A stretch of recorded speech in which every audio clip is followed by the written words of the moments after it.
Hills Like White Elephants by Ernest Hemingway. The hills across the valley of Ypres were long and white. On this side there was no shade and no trees, and the station was in between two lines of rails in the sun. Close against the side of the station there was a warm shadow of a building and a curtain made up of strings of bamboo beads hung across the open door into the bar to keep out flies. The American and the girl with him sat at the table in the shade. Outside the building, it was very hot, and the express from Barcelona would come in 40 minutes.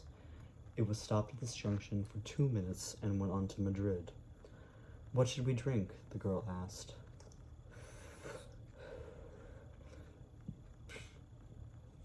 She had taken off her hat and put it on the table. "It's pretty hot," the man said. "Let's drink beer." "Dos cervezas," the man said into the curtain. "Big ones?" a woman asked from the doorway. "Yes, 2 big ones."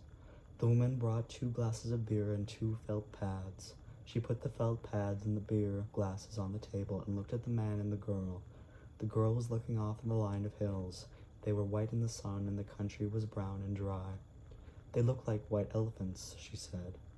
"I've never seen one." The man drank his beer. "No, you wouldn't have." "I might have," the man said. "Just because you say I wouldn't have doesn't prove anything." The girl looked at the bead curtain. "They've painted something on it," she says. "What does it say?" "Ernest del Toro. It's a drink. Could we try it?" The man called, "Listen," through the curtain. The woman came out from the bar. "4 reales. We want 2 Ernest del Toro. With water?" "Do you want it with water?" "I don't know," the girl said. "Is it good with water?" "It's all right." "You want them with water?" asked the woman. "Yes, with water." "It tastes like licorice," the girl said and put the glass down. "That's the way with everything." "Yes," said the girl. "Everything tastes of licorice, especially all the things you've waited so long for, like absinthe." "Oh, cut it out." "You started it," the girl said. "I was being amused. I was having a fine time." "Well, let's try to have a fine time." "All right, I was trying." Said the mountains looked like white elephants. Wasn't that bright? That was right. "I wanted to try this new drink. That's all we do, isn't it? Look at things and try new drinks?" "I guess so." The girl looked across at the bar. "They're lovely hills. They don't really look like white elephants. I just mean the coloring of their skin through the trees. Should we have another drink?" "All right." The warm wind blew the bead curtain against the table. "The beer's nice and cool," the man said. "It's lovely," the girl said. It's a really awfully simple operation, Jig," the man said. "It's really not an operation at all." The girl looked at the ground the table's legs rested on. "I knew you wouldn't mind it, Jig. It's really not anything. It's just to let the air in." The girl did not say anything. "I'll go with you, and will stay with you, the same."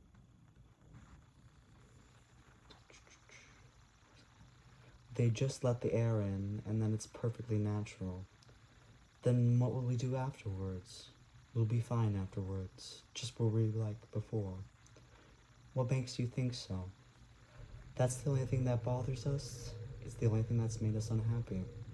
The girl looked at the bead curtain, put her hand out and took a hold of the 2 strings of beads. "And you think we'll be all right and happy?" "I know we will. You don't have to be afraid. I've known lots of people who have done it." "So have I," said the girl, "and afterwards they were all so happy." "Well," the man said, "if you don't want it, you don't have to.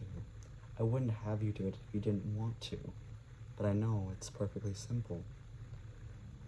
"And you really want to?" "I think it's the best thing to do, but I don't want you to do it if you don't really want to. And if I do it, you'll be happy, and things will be the way they were, and you'll love me." "I love you now. You know I love you." "I know. But if I do it, then it will be nice again. If I say things are like white elephants and you'll like it, I'll love it. I'll love it now, but I just can't think about it. You know how I get when I worry. If I do it, you won't ever worry? I won't worry about that because it's perfectly simple. Then I'll do it, because I don't care about me. What do you mean? I don't care about me. Well, I care about you. Oh, yes, but I don't care about me. And I'll do it, and then everything will be fine. I don't want you to do it if you feel that way. The girl stood up and walked to the end of the station. Across, on the other side, were the fields of grain and trees along the banks of the Ebro. Far away, beyond the river, were mountains. The shadow of a cloud moved across the fields of the grain, and she saw the river through the trees. And we can have all this, she said. We could have everything, and every day, and make it more impossible. What did you say? I said we could have everything. We can have everything. No, we can't. We can have the whole world. No, we can't. We can go everywhere. No, we can't. It isn't ours anymore. It's ours? No, it isn't. And once they take it away, you'll never get it back. But they haven't taken it away. We'll wait and see. Come on, back in the shade, he said. You mustn't feel that way. I don't feel that way, the girl said. I just know things. I don't want you to do anything you don't want to do, nor is that good for me, she said. I know. Can we have another beer?